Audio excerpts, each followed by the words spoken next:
In every era, there's a secret that threatens to tear Hollywood apart. For Sean Diddy Combs, that secret finally exploded in court, dragging old friends, lost evidence, and even Justin Bieber back into the spotlight. What if the glittering empire of rap moguls and red carpets was really built on surveillance, silence, and fear? Music mogul Sean Diddy Combs is being criminally tried for racketeering and sex trafficking in New York. Here are key things to know going into his federal trial. Prosecutors accuse Combs of 5 counts of sex trafficking and racketeering crimes spanning over 20 years. They allege that he used his businesses and personal staff to sex traffic at least 4 victims. He's also accused of conspiring to commit other crimes including arson, kidnapping, and drug distribution. Combs is also facing a series of civil lawsuits that accuse him of sexual assault and violence. Cassie Ventura is an R&B artist and Combs' ex-girlfriend. She was the first person to publicly accuse Combs of sex trafficking when she filed a lawsuit against him in 2023. Ventura is expected to testify. Some of her accusations are repeated in the federal indictment, where she has been referred to as Victim 1. She has accused Combs of forcing her to participate in illegal sex parties, and she alleges that he physically and sexually abused her. He claims that all the sex acts cited by the government were consensual. Combs' lawyers also argue that he is being unfairly prosecuted because of his race. The only way to watch this trial is in person. Federal trials like this are not broadcast to the public. Courtroom sketches are the only visual the public will have of Combs. The courthouse doors swing open at dawn, and the air feels heavier than stone. Reporters crowd the steps, cameras flash, and whispers race ahead of the trial like smoke before fire. Everyone knows history is about to be written inside these walls. The very first witness sets the tone. A bodyguard, once fiercely loyal, now trembling under oath. He swears that Diddy personally counted out $100,000 in rubber-banded bills, money handed over to silence a man carrying a USB. That USB, he testifies, allegedly contained grainy hotel surveillance of Diddy and Cassie in compromising situations. The jurors sit forward, jaws stiff. If this is true, it could topple the defense before it even begins. But why, they wonder, did the USB resurface despite such a payoff? Then the room erupts with another revelation: Homeland Security raids. Agents describe how they intercepted Diddy's private jet one late afternoon after learning he might flee abroad. Their testimony notes seized narcotics, weapons with defaced serial numbers, and even illicit toys hidden in velvet bags. One close associate, Paul, was arrested on the spot. The jury murmurs, visibly shaken, "This is no ordinary celebrity scandal. This is a federal siege." But tension spikes when the judge acknowledges missing evidence. We're getting a look at new video from last month's raid at Sean Diddy Combs' home in Holby Hills. The mother of one of his sons shared the video on Instagram, calling it an excessive use of force. The footage was edited and sped up. 2 of Combs' sons, Justin and Christian, were briefly detained in the federal raid relating to sex trafficking allegations. Justin's mother says she's now getting a lawyer involved. There was also a raid at Combs' home in Miami as well. He has denied all of the allegations so far. Multiple seized boxes never entered the courtroom. Some FBI agents, it's hinted, are furious at the omissions. Was it incompetence or deliberate suppression? The prosecutor presses, unveiling coded messages, bruised body photographs, and sworn statements about Cassie's vanished phone. Each disclosure feels like a hammer strike. By the recess, the public senses a pattern: payoffs, intimidation, vanished files. Diddy's defense team scrambles, but the narrative forming is one of desperation, of a man clawing to bury the truth. The judge leans in, almost ominous. This is only the beginning. The doors close again, the air thick with dread. Then, without warning, Kid Cudi steps forward. The room freezes. This isn't gossip anymore. This is sworn testimony from one of hip-hop's most respected artists. Cudi's voice cracks as he recounts a night that still haunts him. Kid Cudi testified at the Diddy trial. Kid Cudi, my buddy. Yeah, and you know what? Him coming out and just seeing him walk in there, I was like, oh man, he's really going to testify. He looked like he was about to perform at Coachella. He was ready, popping out with a cigarette. You know? But didn't he have on like some jeans or something? Yeah, I some saw Black some footage of leather him jacket. walking out. I was like, man, is he doing like a little Met Gala thing, or is Right. he performing at Coachella? Yeah, duh, but he did hit the stand, and a lot of things came out, man. Like him and Cassie's relationship was real. He was like in love with her when that happened. I guess when they got into the relationship, he assumed him and Diddy were done. That she and Diddy. Yeah, Cassie and Diddy were done, and then he also explained how she would tell him that he would hit her. You know, he was abusive, and then he tried to get her away at a hotel, and then even from there, some way somehow Diddy got a hold of Her location and Kid Cudi's location and his address, to the point where he got a phone call and said Diddy's at your house. Him going to his house, stuff was missing. A lot of gifts that for his family were missing. Man. His dog was locked up in the restroom. Next thing you know, the car's blown up. Man. The Porsche. Hey, man, if somebody like tell a me cocktail. any person is waiting at my house, they better not be there when I get home. Oh, Yeah. what? They better not be, dude, because Yes. that's where you're gonna be unalived. Yeah. You know, as they say now, Yes, you'll you're be on your unalived, man. Yeah, and then don't even put a name to it. Exactly. That's just crazy, man. You can't make me feel a certain way anywhere me or my family laid our heads at. Yeah, I got to the point where there was like burner phones involved, so Yeah. they won't know that they're communicating with each other. My man said, "I'll blow up his car." Yeah. Then mysteriously, the car got a Molotov cocktail. Yeah, what the hell? And that's a lot of work too. Like it's like having to go through the process of stalking someone, getting their locations, Well, like he got a team, trying too. to cover He it had up. money, you know Well, what I'm that's true. saying? He does have money, so It it's is Diddy, different. dog. Yeah. The one thing was interesting too is like eventually he broke it up just because of how crazy things Hell were getting. yeah. Dog, after He like, I ain't gotta be here.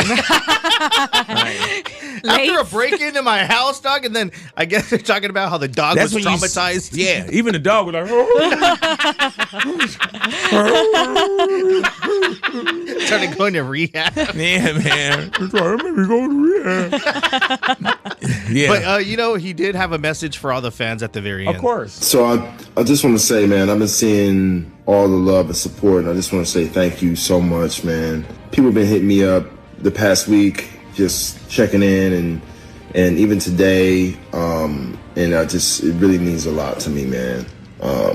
You guys are the best. I love y'all.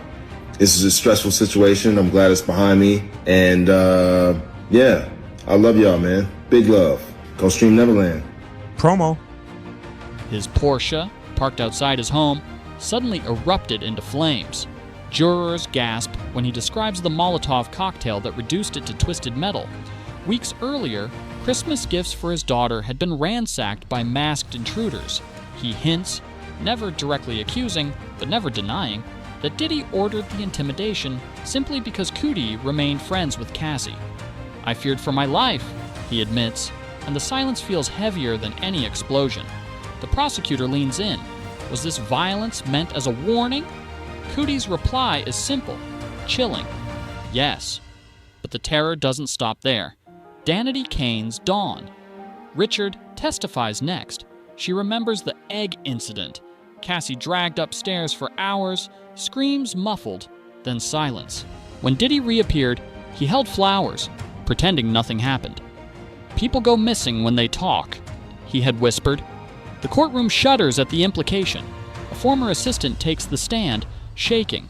She recalls, "the longest ride of my life." Forced into a car with Diddy gripping a gun, muttering, "We're going to kill Cudi." Her tears break the room's composure. For the first time, the jury faces the possibility of premeditated murder. Cassie's mother follows. She shows photographs of fresh bruises, confirms she once tried to confront Diddy herself. He retaliated with threats to leak private tapes. The defense, unusually, refuses to cross-examine. Homeland agents later confirm her claims, giving her story weight no one expected. Then a whisper detonates the gallery. Britney Spears' name surfaces during Cassie's testimony. Overnight, the trial transforms from celebrity scandal into Hollywood-level spectacle.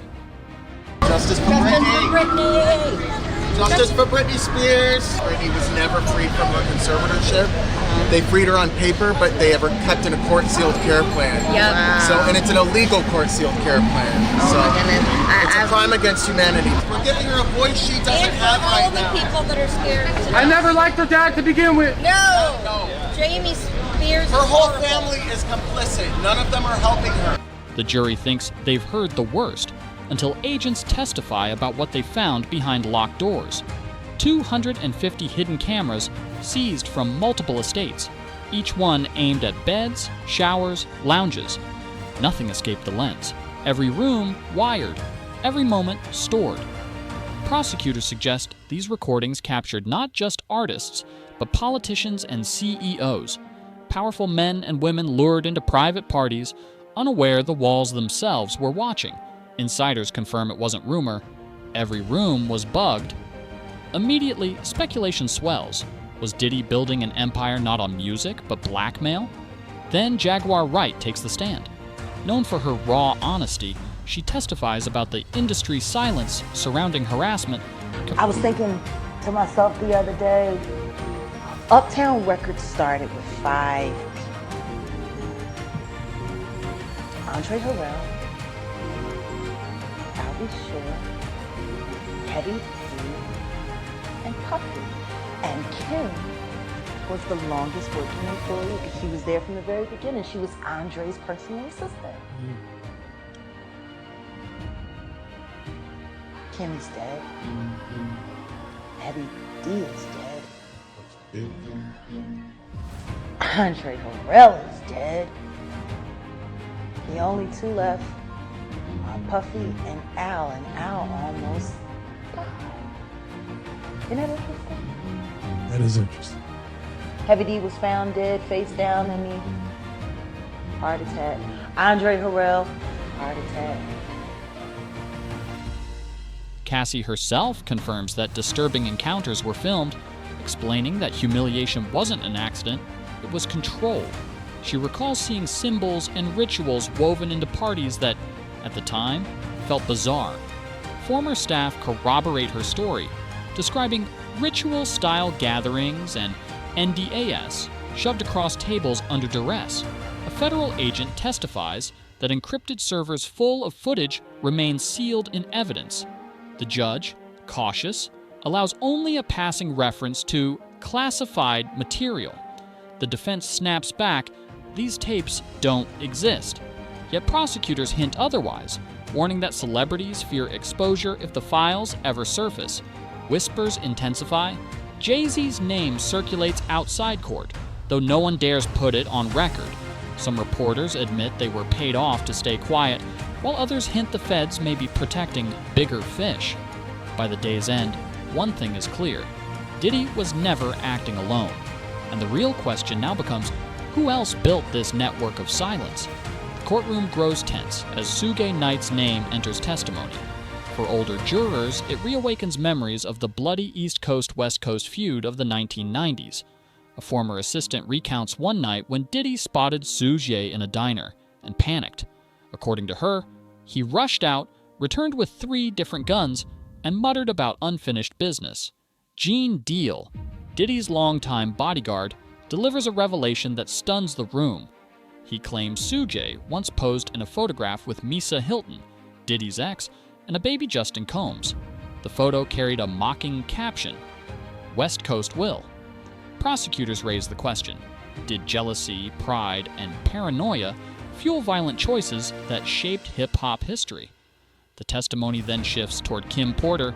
Deal insists Diddy never truly let her go, controlling her life even after their split. Jurors note how this obsession, paired with his rivalry against Suge, paints a darker backdrop of power struggles beyond music. Then, Jaguar Wright drops a bombshell. She testifies that Diddy acted like an informant, shielded by decades of federal protection. Whispers spread in the gallery.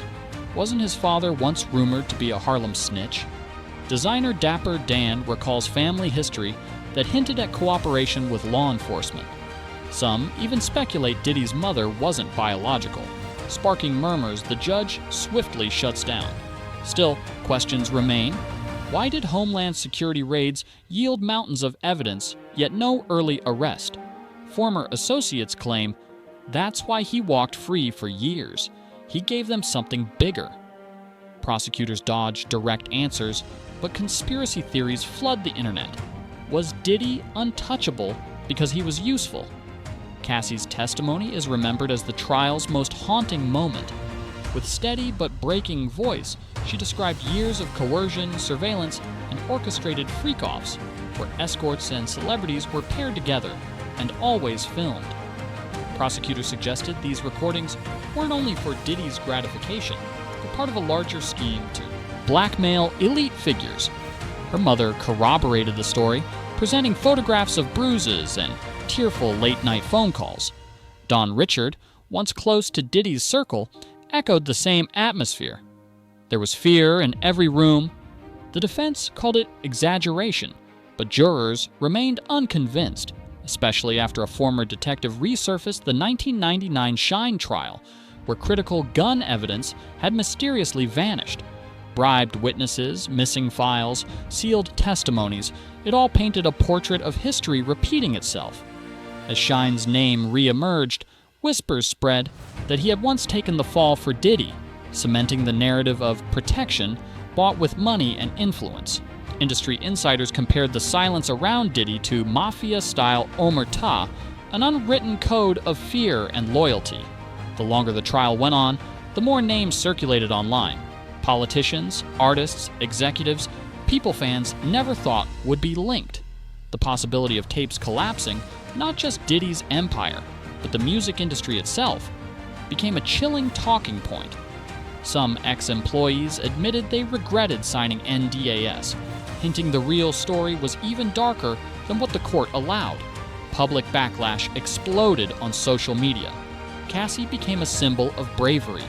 Kid Cudi was praised for loyalty, and even Diddy's former assistants were reframed as hidden victims of intimidation. The jury was warned to ignore the noise, yet the judge himself hinted that sentencing would shake the industry. And so the trial closed with one question echoing everywhere. After decades of cover-ups, will the truth finally destroy Diddy's empire?